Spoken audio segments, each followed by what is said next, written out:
उसका यहाँ आना बाकी है, मेरा वहां जाना बाकी है, हैरी का अभी इंग्लिश सीखना बाकी है। क्या आपको पता है इस तरह के सेंटेंसेस कैसे बनाते हैं? अगर नहीं तो आज की इस क्लास में हम लोग यही सीखने वाले हैं। साथ ही साथ हम जानेंगे कि is to, am to, are to और हैज टू, हैव टू में क्या फर्क होता है, कोई फर्क है भी कि नहीं। तो चलिए शुरू करते हैं।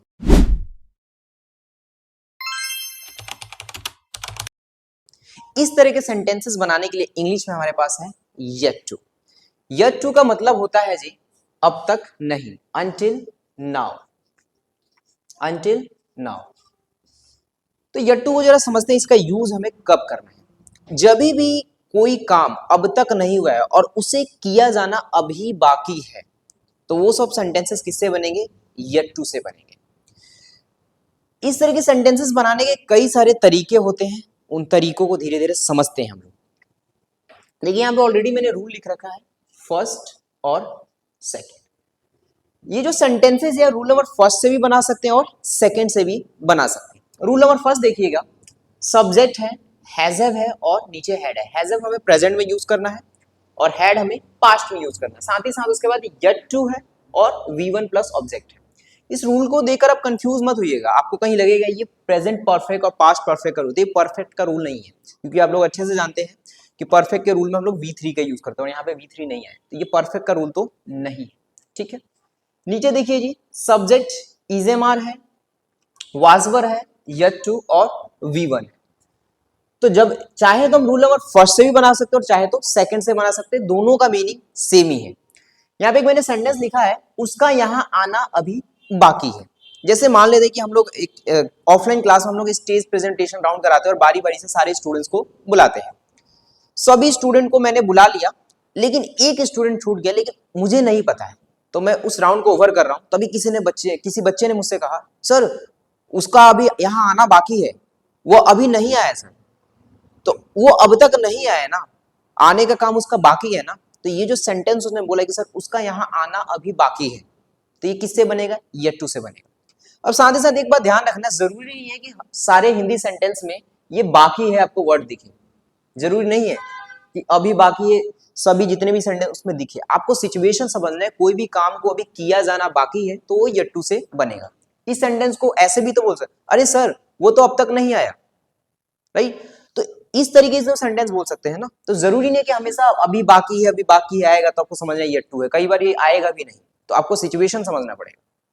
तो चलिए बनाते हैं जी, दोनों रूल से बना के दिखाएंगे जी आपको। सबसे पहले हम हैजव से बनाते हैं जी, उसका यहाँ आना अभी बाकी है, तो ही के साथ क्या लगेगा? हैज या हैव? तो हैज लगता है जी, he has yet to come here. Has क्यों लगाया? कि हम प्रेजेंट की बात कर रहे हैं, पास्ट की बात करते तो हेड लगता।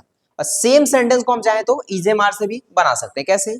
ही is yet to come here.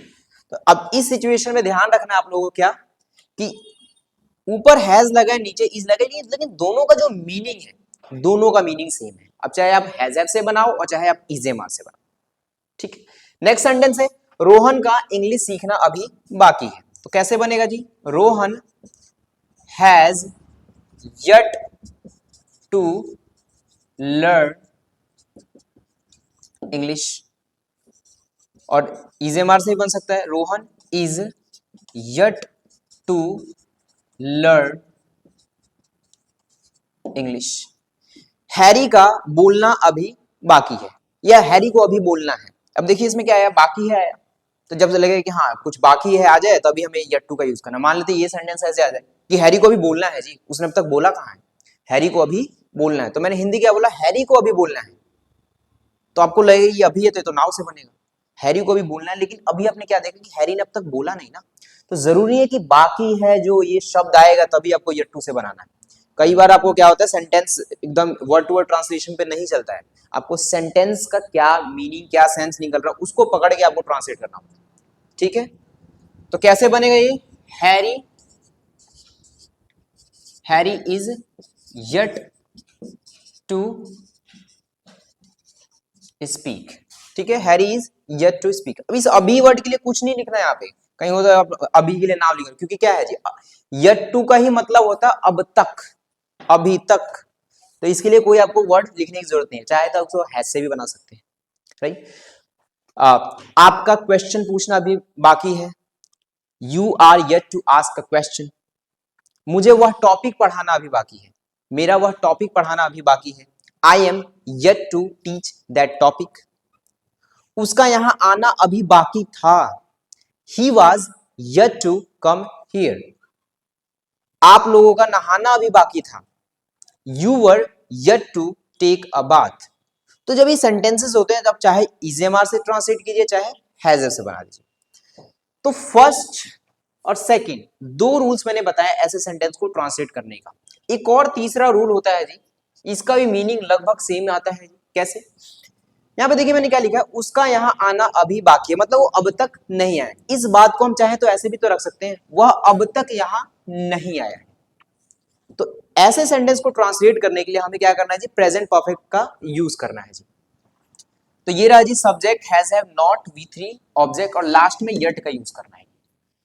तो चाहे तो फर्स्ट सेकंड के अलावा रूल नंबर थर्ड का भी यूज कर सकते हैं, ये भी सेम ही है क्योंकि मीनिंग इसका भी सेम ही निकल रहा है। तो कैसे हो जाएगा जी, तो he has not come here yet, वह नहीं आया है यहां अब तक। अब मैंने बोला वह यहां नहीं आया है अब तक या उसका यहां आना बाकी है, दोनों का मीनिंग तो सेम ही निकल रहा है ना। तो टोटल मैंने आपको 3 रूल बता दिए इस बात को कहने के लिए, ऐसे सेंटेंस को ट्रांसलेट करने के लिए। देखिए नेक्स्ट, रोहन ने अब तक इंग्लिश नहीं सीखा है। यहां पे देखिए कि रोहन का इंग्लिश सीखना अभी बाकी है, इधर भी इंग्लिश सीखने का काम नहीं हुआ और इधर भी इंग्लिश सीखने का काम नहीं हुआ। तो दोनों का मीनिंग तो सेम है ना, अब चाहे आप इससे बनाइए चाहे इससे बनाइए, लेकिन ये प्रेजेंट परफेक्ट से ट्रांसलेट हो रहा है। So Rohan has not learned English yet। आपका भी आप अब तक नहीं नहाए हैं, you have not taken a bath yet। तो ध्यान रखिए जब अगर आप इससे ट्रांसलेट कर रहे हैं तो आपको इसमें V3 का यूज करना है क्योंकि ये प्रेजेंट परफेक्ट है, और नहीं तो आप सिंपल है, आप इससे भी ट्रांसलेट कर सकते हैं, सिंपल है। तो आपको टोटल मैंने ऐसे सेंटेंस जिसमें भी बताना कि अब तक ऐसा नहीं हुआ है, मैंने टोटल आपको 3 रूल्स बताए, आप तीनों में से किसी का भी यूज कर सकते हैं जी। अब हम लोग समझेंगे is to am to are to और has to have to में कोई फर्क होता भी है कि नहीं होता है, तो चलिए सीखते हैं। तो मैंने यहाँ पे 2 सेंटेंसेस लिख रखे हैं, दोनों को अगर आप देखिएगा तो ये ना है पे खत्म हो रहा है, ना है मतलब कि उसे वहां जाना है, मुझे बोलना है, मुझे सीखना है। ये जो सेंटेंसेस होते हैं चाहे तो आप इसे is to am to are to से बनाइए या फिर has to have to से बनाइए, छोटा सा फर्क है। उसे वहां जाना है तो हम बनाते हैं पहले इसे has to से, he has to go there।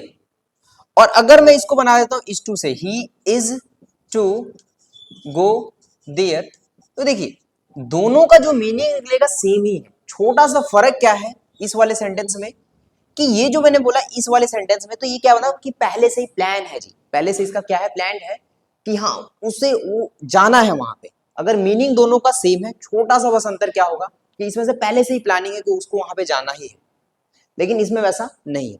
अगर बात करें स्पोकन इंग्लिश में तो सबसे ज्यादा जी हम लोग हैज टू हैव टू का यूज करते हैं, is to am to are to का जो यूज होता है वो ज्यादातर फॉर्मल इंग्लिश में होता है। आप लोग बेधड़क बिना किसी हेजिटेशन के हैज टू हैव टू का यूज कीजिए, चाहे तो आप इसको रिप्लेस भी कर सकते हैं, कोई बड़ा डिफरेंस नहीं आने वाला है। वैसे रोहन को इंग्लिश सीखना है तो हो जाएगा Rohan has to learn English या फिर Rohan is to learn English. क्या फर्क है ये दोनों में? दोनों में कोई फर्क नहीं है। अगर फिर भी छोटा सा एक फर्क है, क्या है कि इसमें क्या है कि रोहन का जो इंग्लिश सीखने का जो काम है ना वो पहले से ही प्लान है कि रोहन को सीखना है, उसने सीखा नहीं, उसको सीखना है। तो पहला फर्क ये है कि पहले से इसमें प्लान होता है, is to am to are to में पहले से ही प्लानिंग होता है कि इस काम को करना है, ठीक है। दूसरा फर्क क्या है जिसमें ये फॉर्मल इंग्लिश में ज्यादा चलता है। अब रही बात इस बात को कहने के दोनों तरीके हैं, दोनों ही राइट है। आप is to am to are to की जगह हैज टू हैव टू का यूज कर सकते हैं, वाज टू वर टू की जगह आप हैड टू का यूज कर सकते हैं, उसमें कोई प्रॉब्लम नहीं है। अब आप लोगों के लिए एक सेंटेंस है, मेरा अभी टेंस सीखना बाकी है। इसका आंसर आप कमेंट सेक्शन में बताएं।